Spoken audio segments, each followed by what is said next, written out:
Salut tout le monde! Hello everyone! Minasan konnichiwa and welcome back to another one of my vlogs. So today I'm going to do something a little different. I'm going to tackle the topic of books because who doesn't love books? I love books so much. I actually never loved reading when I was much younger, like when I was in my teenage years. I really got into reading and listening to audiobooks when COVID hit. I'm a hopeless romantic, so I was just reading a bunch of romance novels. I really got into other genres such as fantasy, psychological thrillers, mystery. And so today, I'm actually going to go into the genre of my top favorite thrillers and psychological thrillers.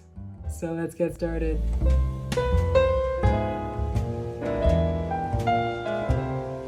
Okay, so this is not in any particular order. These are just like my all-time favorite books. And I'm just gonna list these off. So the first one that comes to mind is probably the most shocking book I have ever read. That was most unexpected. It was Verity by Colleen Hoover. Now, Colleen Hoover is famous for writing romance novels, actually, but she has written a couple of thriller/psychological thriller novels. And two of them I'm actually, I put on this list, one of them being Verity. I was not expecting it to be what it was.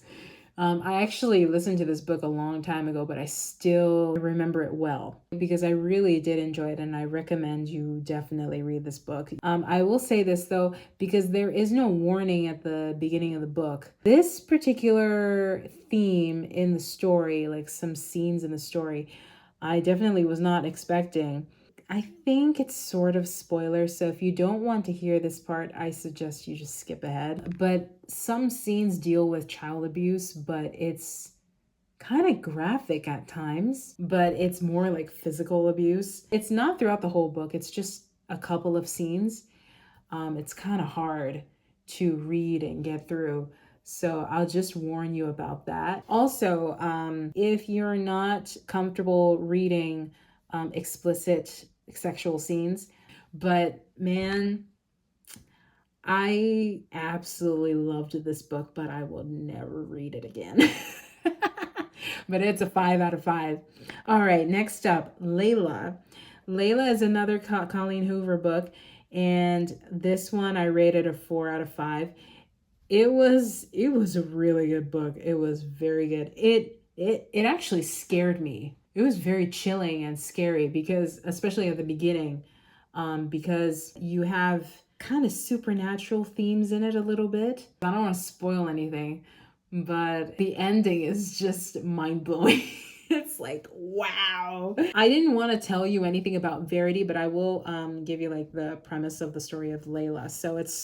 So it begins with this couple that goes to their holiday home for the summer, I believe. That's where they first met or something.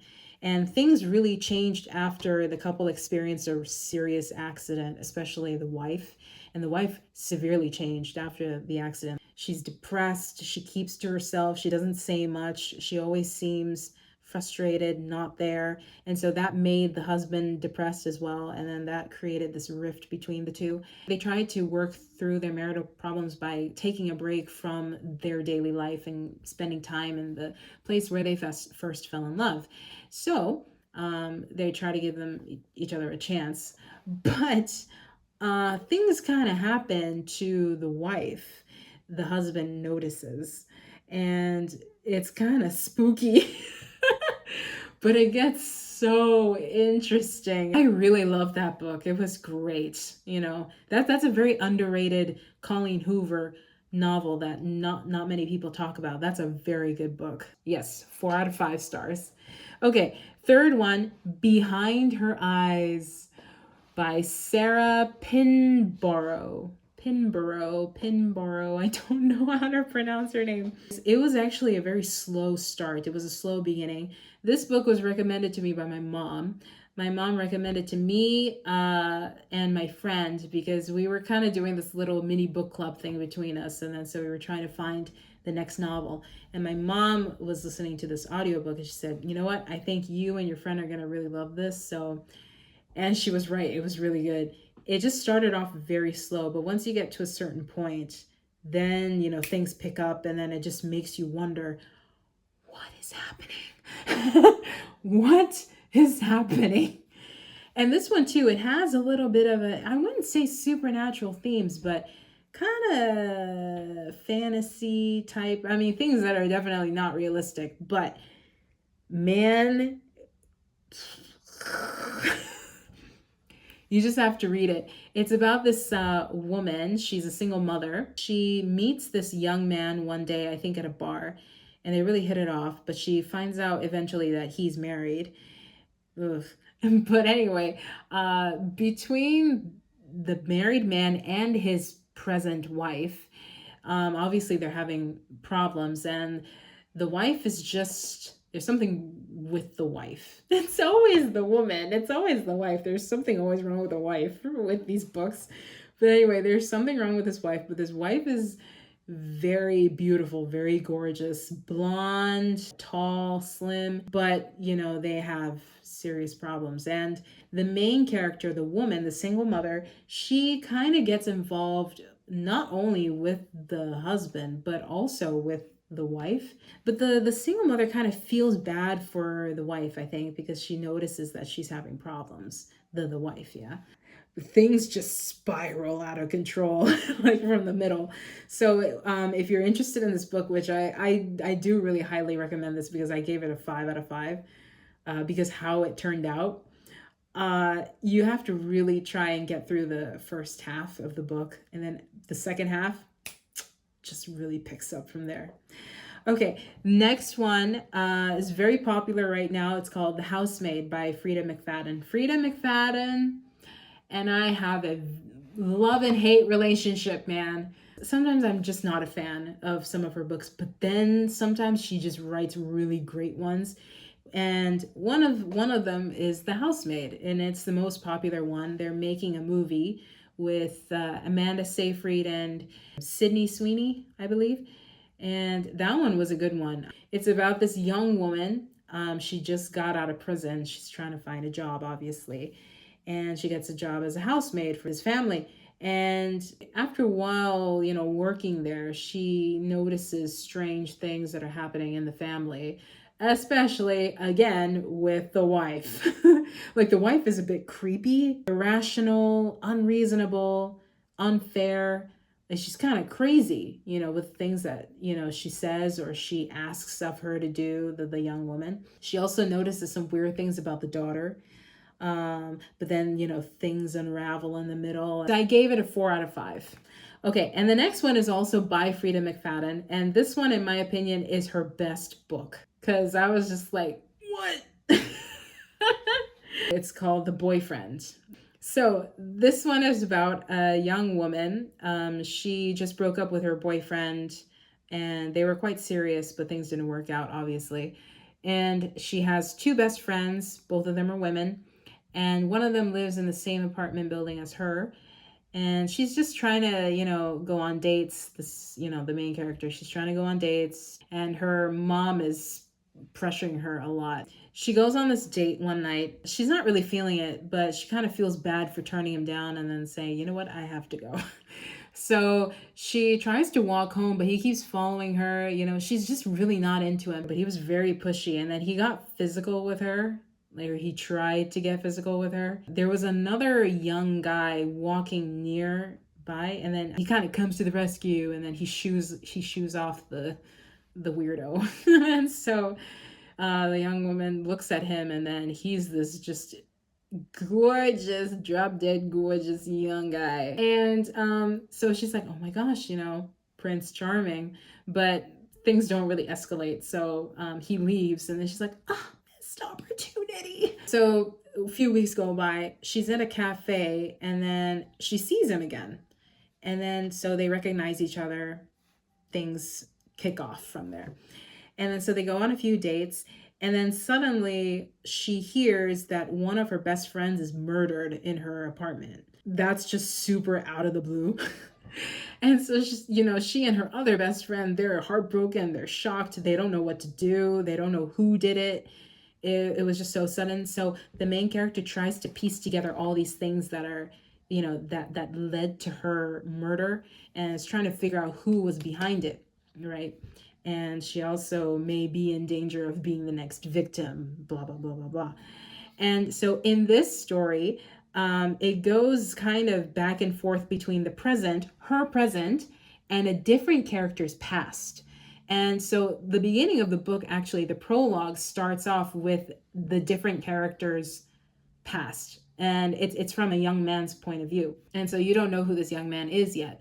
So it kind of goes back and forth between the main character, the woman's present, and then this other main character, young man's point of view, which you don't know yet, but you kind of find out who the young man is in the middle of the story. And so that one was great. I gave it a 5 out of 5. Okay. And next, Behind Closed Doors.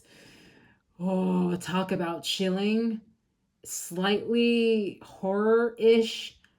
Oh man, this story was so scary.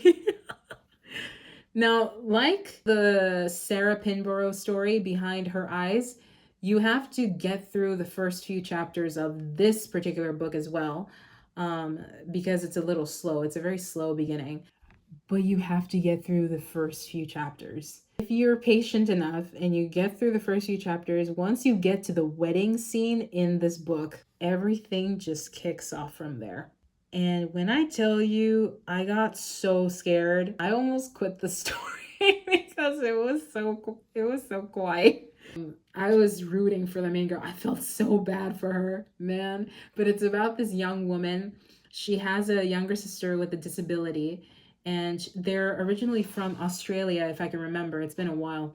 And her parents, their parents, they just disown their children, basically. They're like, just leave, get out. We don't want to take care of you guys anymore, especially your younger sister. So anyway, they have really crappy parents. So the older sister takes her younger sister and they move to the UK. So one day they're at a park and the younger sister's just playing around with a frisbee or something like that. This young man, very good looking young man, he comes in and then he helps her pick it up or something. And then so the older sister notices how kind this young man is to her younger sister. And then so they kind of, start talking, and then so he asks her out. They don't really go out that often. I think they only go on a few dates. After a while, he asks her to marry him. She feels that it's a little fast. She really liked how he treated her younger sister, and of course how he treated her. And so even though she felt kind of iffy about the whole thing, that feeling of him treating her sister kind of, won over her doubts. So they get married. That's where things really start. I gave it a 4 out of 5. The ending, it wasn't really extremely satisfying, but the book, it was just so, like, it's imprinted in my mind. I still remember parts of the book that just, so if you like books like this, you will really like this one. 2 more. Next one, The Silent Patient. The Silent Patient is another very popular book. It's about this young artist. She's successful in her career. And one night she's at home and she's also married. Her husband comes back home and something happens between them and she ends up shooting him in the face 5 times. Yeah. And then after that point, she just goes completely silent. Like she cannot talk. She becomes a mute. So she goes into the mental hospital, and there's a doctor, psychological evaluator or something, / doctor, I'm not sure. But anyway, he's there to, evaluate her, look over her case. He tries to unravel what happened, what led to that point. Anyway, it's worth reading. I gave it a 4 out of 5. It was really good.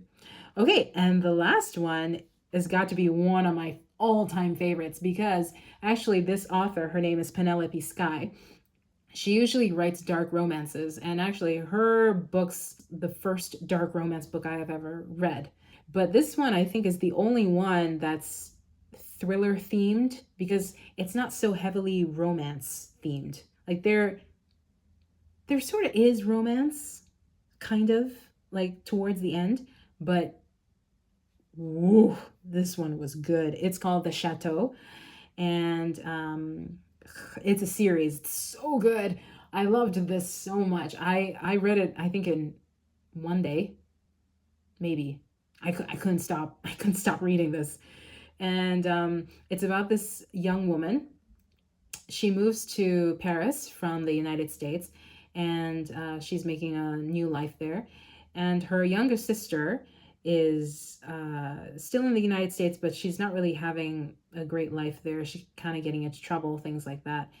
And she asks her older sister if she could stay with her in Paris. Now, the older sister is short, not extremely attractive. She's described that way.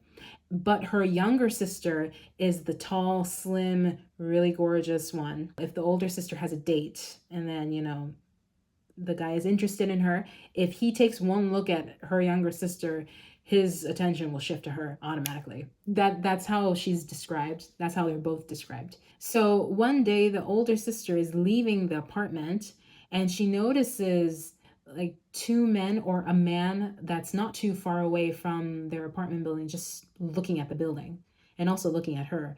And then so she's kind of like, what? But he kind of goes away after a while, so she doesn't think twice about it. And then later on that night, she and her younger sister, they decide to go out to a bar. And her younger sister is just flirting away, with these strangers, with these men. And then the older sister is just kind of around, looking after her. And she sees the man again, like not too far away from them, near the bar. She kind of gets, nervous. And then so she tells her younger sister, I think we better go, And then her younger sister's like, no, but they invited me to a club. I'm going to go. And then so after trying to persuade her younger sister to, to leave, younger sister doesn't care. And she's like, I'm going to go. And then, but the older sister, she's like, I can't leave her behind. So she goes with her in the car. They stop not too far away from the Eiffel Tower and they get kidnapped. And then they end up in the middle of nowhere in France. But they end up at a camp where they pack drugs like cocaine, like real heavy loads. The women who are kidnapped and who are brought there, they're there to work as slaves, basically. So the whole thing about the story is the older sister, she's just a fighter. She knows that she has to leave. Like, she's not gonna give up. She's not gonna submit. She's not going to put up with this BS with these, guarded men. And then so she tries her hardest throughout the whole book to find a way out of that place. And that's where the story really kicks off. And it was just so good. This is actually a series. And the first two books are really good. First one was the best. It was so good. And the third and fourth book, I would read it just to see what happens at the end. But it's not as good as the first two. But I like the series as a whole, like how the story continues. The third and fourth book are more on the erotic side. Like I said, she writes dark romance. And this is supposed to be a dark romance series. But because of how the story starts from the beginning, it's more thriller themed. That's why it's in this category. But yeah, this book is so worth the read. And it also leaves on a cliffhanger, so you have to read the continuation. Very, very good. Okay, so those were my top all-time favorite psychological thriller books.